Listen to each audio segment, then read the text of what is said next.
Huntsville First Ward. Boy, do we miss you. Yes. This is my lovely wife, Tiffany. Oh, we're cutting that. No, it's awesome. Oh, We're going. oh. Anyway, Laurel thinks that there might be some people interested in some gardening techniques that the Bowens do. So for the two of you that are interested, we are going to go through a few things. But just to get you excited first, I want to show you something. One of the things that you can do in this valley, in this climate, is you can have two growing seasons. I've done it. And it's so exciting because we've been eating food all winter long, and we just kind of put it in the kids' playhouse here. We had some leaves and some things. So, what do I find? What do I see? You're so funny. There. Now right there, that's orange gold. Let me show you. Oh, they're beautiful. Been there since last fall. We got bags of them in here. We got about 4 or 5 more bags left. We grew some in the late season. That's just to get you excited. Now, follow me this way. This is the other fun part. It is never too late to grow blackberries, raspberries, and strawberries in this climate. If you just put them in the ground, they'll grow. And they are awesome. We're at the end of the winter. We still have strawberries we grew. We still have bags of blackberries. These go in my smoothie and Tiff's smoothie every morning. Very, very good vitamins, very good minerals, very healthy. Lots of blackberries. We got bags and bags of raspberries still left over. Great, great stuff. Exciting. Grow your own garden. One of the things we do here on the Bowen Almost a Rancha. So I talked about 2 growing seasons, and we do this hoop work. And one of the questions that came to us was that, when do you plant a garden? When's the earliest that you can plant? Well, we've already planted.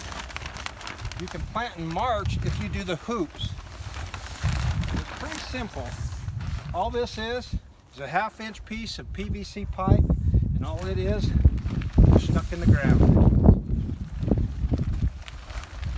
As you can see, we have little rows coming up. I don't know if you can get that, Laurel. There's more right here. There's Little groups here. There's a lot more seeds there because Junebug helped us plant this year, and she kind of threw the seeds everywhere. But they'll come up and this will grow, and it'll be awesome. Anyway, if you do this, you can plant in March, you can harvest in July, plant again the end of July, harvest again in October, November time frame. You'd have to put the hoops back on in the cold weather then, but it's good stuff. Sure, there's many of you that already do your own soil pep and stuff like that, but what I've done and what works for me is I do these piles. I got a pile over there, and I got a pile here. That one's over a year old over there. Usually I rotate them in 2-year increments so that I have a big pile about every 2 years that comes up. Basically what they are, and by the way, the reason I did this in the first place is because when I first started to grow a garden back here, me and Tiffy, we had all these plants in the ground, and we came out one day and most of them were eaten down to the stems. And we had just a real bug problem. So my wife kept putting this 7 poison stuff on them, powder. And I thought, that's not good. Don't put poison on your food. Don't do that. That's bad. We learned that. We had to learn as we went. But I learned in a book that you can, as long as you have really, really good healthy soil, then you'll have healthy plants and the bugs will leave them alone. Or at least to a point that it won't bother you. We've got our soil to that point to where we usually don't have too much problem with bugs anymore. So healthy soil is the key, and the way to make healthy soil, a lot of you already know this, but we just will put down a green, a brown, a green, a brown, and you know, we use leaves, we got cows out here, cow manure. I wish that little calf was here because it's the cutest little thing ever. You could see it, but anyway, your phone zoom in on my calf? There's 2 babies over there.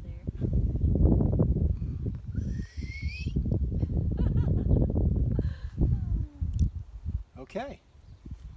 anyway, you just put a layer down, and once we start getting lawn clippings, you'll put that down, and that'll be the heat. That'll start generating heat, and it'll eat this stuff up. But look how black and beautiful. I mean, I'll get straw from the chickens. I get chicken poop. I get cow poop. I get leaves. I put a lot of leaves on here in the fall, and they just break out. But see how black and moist and wonderful that soil's going to be? This is going to cook throughout the summer and probably through the next winter, and then I'll use this one next spring. That one over there I'll probably use this year. Straw is wonderful. Steve Songer will tell you that don't use straw because it doesn't break down. Absolutely wrong. Absolutely wrong. You use straw because it's hollow and it lets air in, and it will. It does break down, and it does a wonderful job. Sorry, Steve. Do you have any questions on soil at all? You know what? I have something to say. You know, like people will like spray their lawn or something. You don't want to use any grass clippings that you've used weed killer on. So kind of keep it all natural. That's a good thing. So. Oh, come over here and look at my little poop makers. Is the best stuff for soil there ever was. When the plants come up, we'll end up letting these chickens go out there, and they take care of a lot of the bugs themselves, and they absolutely leave these little droppings that feed the plants. So awesome stuff. Did you get a picture of my cute little chicken? I did. What I'm going to mention too is, you know, you have really, really good soil if you got a lot of worms. And me and Songer actually started some worm farms before he went on his mission, and all my worms died. So I don't know about the worms. That's good soil. Look at all the worms. See all the worms? Those were grown and made on the Bowen Ranch, not mailed in. That's good stuff. There's worms all over in here. That's going to be some healthy soil.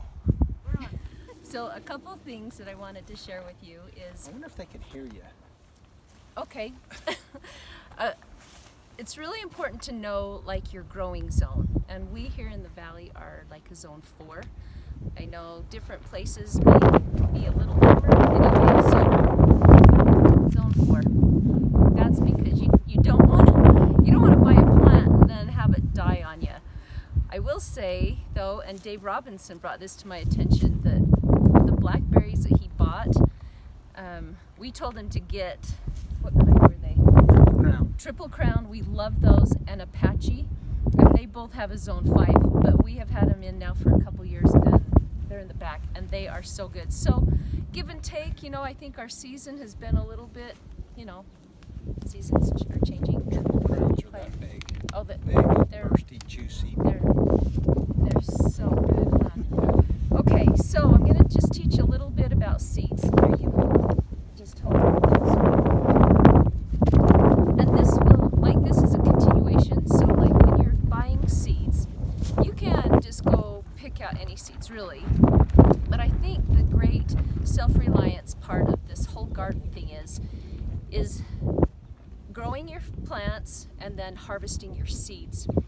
And there's three things that to look for when you're buying seeds. And these are, well, and I've got these from Seeds of Change, and they're certified organic. When it says organic, that's just a type of how it's grown. So not necessarily heirloom or open pollinated. Those are the two things you want to look for.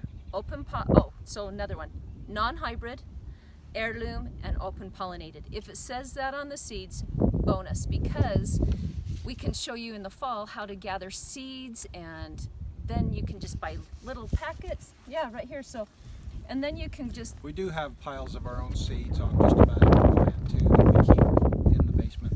Yeah, keep them cool and dry. So, and Laurel just bought some Mountain Valley seeds, and we just got them at IFA, and they sell them there. You can get on their website is True Leaf Market. So that's, I guess they must be parent companies or something, but they're together. So that's really important. So open pollinated are plants that pass on similar traits from parent to child, and you won't have any like surprises, which has happened before. Early spring planting, so I know a lot of people already know this, but peas are really good. Kale, beets are awesome. onions, carrots, radishes, turnips, leeks, your cauliflower, your cabbage. Lettuces love the cool. I said peas, broccoli, and spinach. So there's that. Good job, Johnny. You're good. Okay, so 2 things that I want to tell you, to admonish you to do. Keep a garden journal. That's what Johnny always tells me to do. And sometimes I have not done a very good job. And a personal journal too. Oh yeah, he does really good at that. But a gardening journal, because when you're gardening, you want to rotate your plants from year to year. So you don't want to have peas in the same row each year. You want to rotate your crops. So that's why it's important to keep a garden journal.